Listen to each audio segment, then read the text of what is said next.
Hello! ఒక చిన్ని కథ వినేద్దామా? కథలోకి వెళ్ళే ముందు నా ఛానల్‌ని సబ్స్క్రైబ్ చేయని వాళ్ళు ప్లీజ్ సబ్స్క్రైబ్ చేసుకోండి.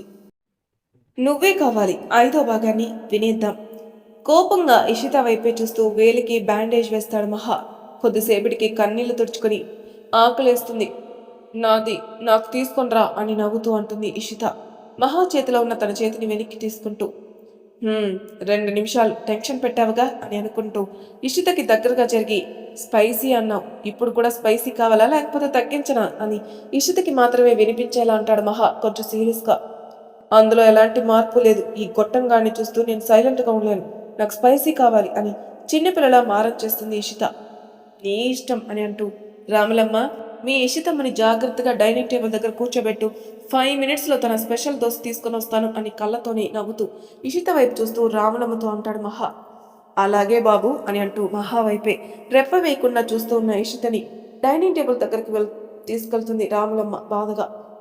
వీళ్ళ బాండింగ్ నిజమే అని కొంచెం కొంచెంగా నమ్మకం వస్తుంది రామ్మూర్తికి. కానీ మొదటి రోజే ఏదీ కన్ఫర్మ్ చేసుకోకూడదని సైలెంట్గా వెళ్ళి డైనింగ్ టేబుల్ దగ్గర కూర్చుంటాడు. ఇషిత వల్ల మాడిపోయిన దోశను తీసి డస్ట్బిన్లో పడేసి మళ్ళీ దోశ వేసి ఇషిత కట్ చేసిన ఆనియన్స్ తీసుకుని దాని మీద దోశ వేసి ముందు రామ్మూర్తికి ఆనియన్ దోశ వేస్తూ అప్పటి వరకు తను వేసిన దోశల్ని లెక్క పెడతాడు మహా. అందరికీ సరిపోతాయా లేదా అని తెలుసుకోవడానికి. లెక్క కరెక్ట్గా ఉండడంతో రాములమ్మ దోశలు తీసుకెళ్ళు, ఫ్రిడ్జ్లో ఉన్న అల్లం చట్నీ తీసి ఇందాక నువ్వు వేసిన పల్లీల చట్నీ కూడా డైనింగ్ టేబుల్ దగ్గర తీసుకెళ్ళు అని అరుస్తాడు మహా. అలాగే దేవుబాబు వస్తున్నాను అంటూ రాములమ్మ కిచెన్లోకి వెళ్లడంతో ఇషిత కోపంగా రామ్మూర్తి వైపే చూస్తూ ఉంటుంది. ఎందుకో తెలియదు కానీ మహా ఎంత కన్విన్స్ చేస్తున్నా ఎదురుగా ఉన్న వాడిని చూస్తుంటే ఫ్రూట్స్ కట్ చేసుకుని చాక్ తీసుకుని అతని కడుపులో కసకసా పొడి చేయాలన్నంత కసిగా ఉంది ఇషితకి. భగవంతుడా, ఈవిడేంటి ఎంత కోపంగా చూస్తుంది అని భయంగా మనసులో అనుకుంటూ దిక్కులు చూస్తూ కూర్చుంటాడు రామ్మూర్తి. రాములమ్మ అన్నీ తీసుకొచ్చి డైనింగ్ టేబుల్ మీద సర్దుతుంది. అంతలోపే మసాలా దోశ, ఆనియన్ దోశ అన్నీ ప్రిపేర్ చేసి హ్యాండ్ వాష్ చేసుకుని వస్తాడు మహా. మహాని చూసి ఇషిత ఏదో మాట్లాడేలోపే ఇషిత పక్కన కూర్చుని ప్లేట్లో మసాలా దోశ పెట్టి ఇషిత వైపే చూస్తూ కనుబొమ్మలు ఎగరేస్తాడు. ఏంటి అన్నట్టుగా. ఇషిత నవ్వుతూ ఏం లేదు అన్నట్టుగా తల అడ్డంగా ఊపుతుంది. ఆపట్టు అంటూ ఒక ముక్క తుంచి ఇషిత నోటికి అందిస్తాడు మహా. ఇషిత చేతికి గాయమైంది కాబట్టి తను తినలేదని, మహా చేతి వంట ఎలా ఉంటుందో తెలుసు కాబట్టి ఎక్సైట్ అవుతూ ఆ అని నోరు తెరుస్తుంది ఇషిత. మహా దోశ మొక్క పెట్టి ఎలా ఉంది అంటాడు నవ్వుతూ. ఎప్పట్లా సూపర్ అని నవ్వుతూ అంటూ దోశలోని స్పైసీనెస్ని తట్టుకోలేక ఆ అని గట్టిగా అరుస్తుంది ఇషిత ఏడుస్తూ. ఇషిత అరిచిన అరుపుకి రామ్మూర్తికి చట్నీ వేస్తున్న రాములమ్మ దడుచుకుని చట్నీ అంతా రామ్మూర్తి మీద ఒలకబోస్తుంది. చెప్పాను కదా కారంగా ఉంటుందని, అయినా కావాలన్నావుగా ఇప్పుడు ఎందుకు ఏడుస్తున్నావు అని అంటూ ఇషితకి కూల్ వాటర్ తాగిస్తాడు మహా దోశ ప్లేట్ పక్కన పెట్టి. ఆ మంట తగ్గట్లేదు, ఏదో ఒకటి చెయ్యి అని చేతిలో నోటి దగ్గర ఊపుతూ ఉంటుంది ఇషిత. వాటర్ తాగిన స్పైసీనెస్ తగ్గకపోవడంతో ఏడుస్తూ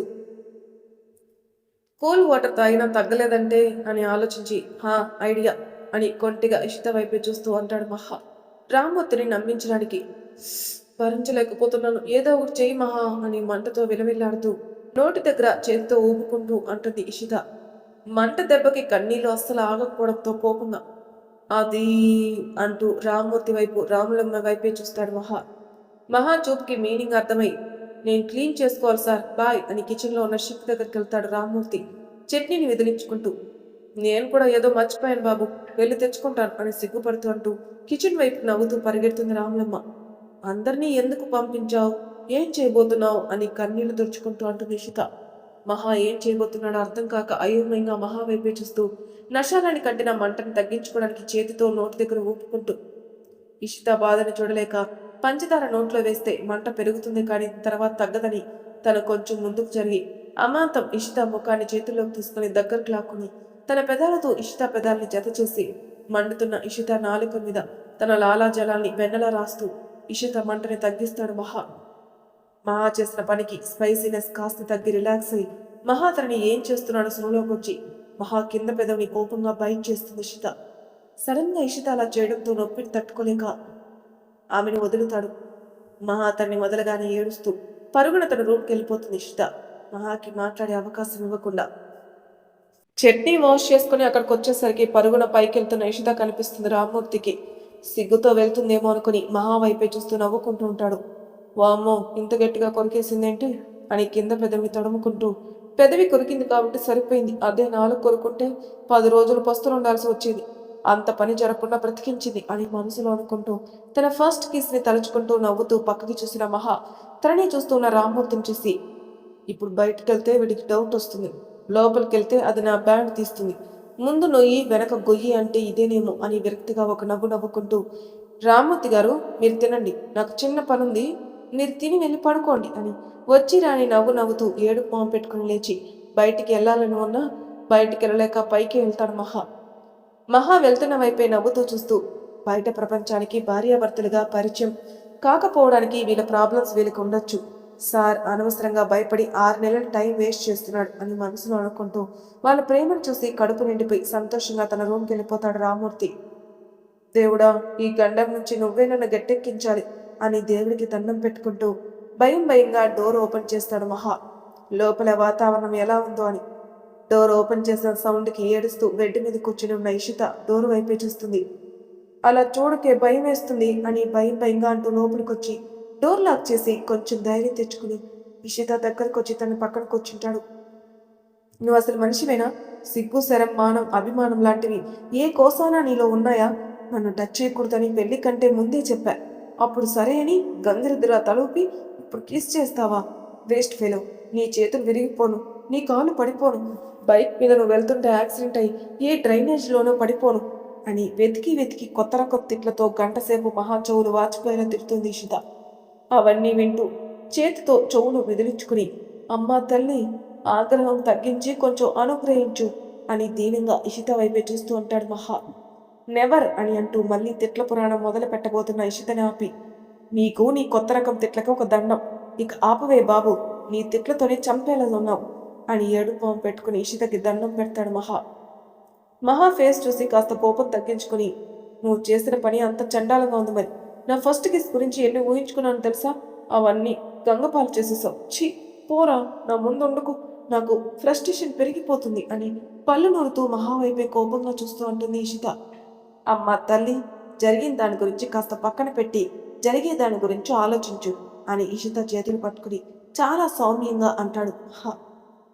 ఇషిత కోపాన్ని కంట్రోల్ చేయడానికి, ఏంటి, ఏం ఆలోచించాలి, చేసింది సరిపోలేదన్నట్టు మళ్ళీ ఏదో ఆలోచించాలట అని కోపంగా అంటుంది ఇషిత మహా చేతిలోని తన చేతుల్ని వెనక్కి తీసుకుంటూ.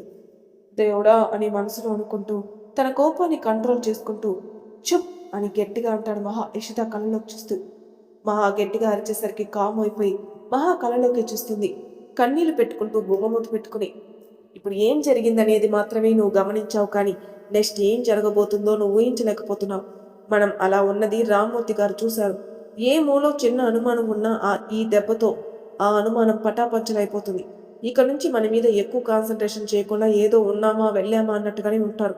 ఇంత మంచి గుడ్ న్యూస్ చెప్పాలని వస్తే నువ్వేంటి ఓ అని అరుస్తూ ఏడుస్తున్నావు అని మూతి ముడుచుకుని అంటాడు మహా ఇషిత వైపు చూస్తూ. తన కన్నీళ్లు తుడుచుకుని, అవును కదా, వాల్యుబుల్ పాయింటే అని ఆలోచిస్తుంది ఇషిత. అని నిట్టూరుస్తూ, ఫస్ట్ కిస్ మీద చాలా ఎక్స్పెక్టేషన్ పెట్టుకున్నట్టున్నావే అని కావాలని అంటాడు మహా ఇషిత ఒపీనియన్ తెలుసుకోవాలని. అవును మరి, నా మనసుకు నచ్చిన వ్యక్తితో అందమైన వెన్నెల రాత్రి, ఎటు చూసినా పచ్చని చెట్ల మధ్యలో అతను నేను, చల్లని గాలి వణుకు పుట్టిస్తున్న వేళ ఒకరి కళ్ళలోకి ఒకరు చూసుకుంటూ సమస్తము మర్చిపోయి మా ఏకాంతాన్ని చూసి ఆ చంద్రుడు కూడా సిగ్గుపడే రేంజ్లో ముద్దు పెట్టుకోవాలని ఊహించుకున్నాను అని నిరాశగా అంటుంది ఇషిత తన ఎక్స్పెక్టేషన్స్ అన్ని స్పాయిల్ చేసినందుకు మహావైపు గుర్రుగా చూస్తూ. ఓహో అని అంటూ, స్మాల్ డౌట్ మేడం, అడగచ్చా అంటాడు మహా ఇషిత వైపు సూటిగా చూస్తూ. అడుగు అంటుంది ఇషిత కళ్ళల్లోని తడి తుడుచుకుంటూ. ఫస్ట్ కిస్కే అన్ని ఎక్స్పెక్టేషన్స్ పెట్టుకున్నారే, మరి పెళ్ళి ఎందుకు వద్దనుకుంటున్నారు అని ఆలోచిస్తున్నట్టుగా ఫేస్ పెడతాడు మహా. ఇషిత చెప్పిన దానికి జరుగుతున్న దానికి అస్సలు సంబంధం లేకపోవడంతో, దానికి దీనికి సంబంధం ఏముంది, నా మనసుకు నచ్చిన వాడిని అలా కిస్ చేయాలి, నాకు అని ఫ్యాంటసీ ఉంది, అది ఇప్పుడు నిజం కాకుండా చేసేసావుగా అంటుంది ఇషిత మహా వైపే చూస్తూ.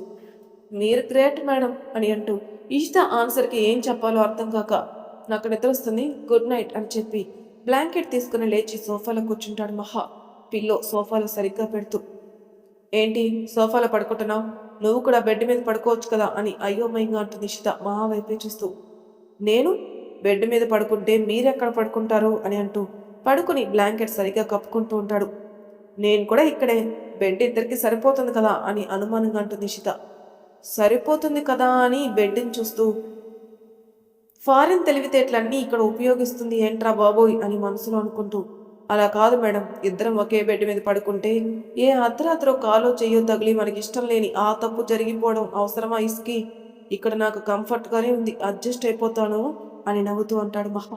పొరపాటున జరగరానేది జరిగితే ఇషితకి చాలా ప్రాబ్లం అవుతుందని ఆలోచించి ముందు జాగ్రత్తగా, సి మహా, నీ మీద నువ్వు కంట్రోల్లో ఉంటావు, అలాగే నేను నా కంట్రోల్లో ఉంటాను. ఇంతకాలం ఒకే ఇంట్లో ఉంటూ ఎలా ఫ్రెండ్స్గా ఉన్నామో ఇప్పుడు కూడా అంతే.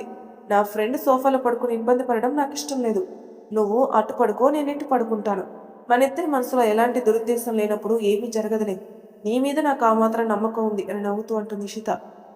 ఇంతకాలం తను చూసిన దాని ప్రకారం మహా ఎప్పుడు తనని టచ్ చేయాలని ట్రై చేయకపోవడంతో ఎలాంటి ప్రాబ్లం ఉండదనే ధైర్యంతో, మీరు ఇంతలా చెప్తుంటే కాదంటానా అని నవ్వుతూ అంటూ లేచి బెడ్ మీదకి వస్తాడు మహా. నవ్వుతూ మహా వైపే చూస్తూ గుడ్ నైట్ అని చెప్పి లైట్ ఆఫ్ చేసి సైడ్కి తిరిగి పడుకుంటుంది షిత. నీ ఆస్తి నీ చేతికొచ్చిన తర్వాత నేనెవరో నీకు చెప్తాను. అప్పటి వరకు నీకు అబద్ధం చెప్పి మోసం చేస్తున్నాననే బాధ నా గుండెల్ని కాల్చుతూనే ఉంటుంది. నీకు నా మీదున్న నమ్మకం ఎంత విలువైనదో ఇప్పుడు నువ్వు ప్రూవ్ చేసుకున్నావు. కానీ నిజం చెప్తే నువ్వు ఎలా రియాక్ట్ అవుతావు అనే భయంతో నీకు నిజం చెప్పలేకపోతున్నాను. ఐఎమ్ సారీ ఇష్కి అని బాధగా మనసులో అనుకుంటూ కళ్ళు మూసుకుని నీ నిద్రలోకి జారుకుంటాడు మహా. అలా ఎంతో సంతోషంగా 6 నెలలు గడిచిపోతాయి. ఆ సమయం మహా ఇషితల మధ్య ఉన్న స్నేహాన్ని మరింత దృఢంగా చేయడానికి బాగా ఉపయోగపడింది. 6 నెలల తర్వాత రామ్మూర్తి వాసుదేవులతో పాటు ఇంకో ఇద్దరు ఇషిత ఆఫీస్కి వస్తారు. వాళ్ళని చూసి ఎలాగో తనని కూడా పిలుస్తారు కదా అని వాళ్ళ వెనకే ఇషిత క్యాబిన్కి వస్తాడు మహా. చెప్పండి, ఎందుకు వచ్చారు? మరో టెస్ట్ ఏం పెడితే బాగుంటుందా అని ఆలోచిస్తుకొని వచ్చారా? అదేంటో చెప్పండి అని వచ్చిన నలుగురు వైపు సీరియస్గా చూస్తూ అంటుంది ఇషిత. మళ్ళీ ఏదో ఒక లిటిగేషన్ పెట్టడానికి ఆలోచించి ఉంటారని. మమ్మల్ని తప్పుగా అర్థం చేసుకుంటున్నారు మేడం. మీ వారిని పిలిస్తే మీ ఇద్దరికి మీ ఆస్తిని అప్పగించి మేము వెళ్ళిపోతాం అని నవ్వుతూ అంటాడు వాసుదేవ్ ఇషిత వైపే చూస్తూ. అప్పుడే మహా లోపలికి వస్తాడు.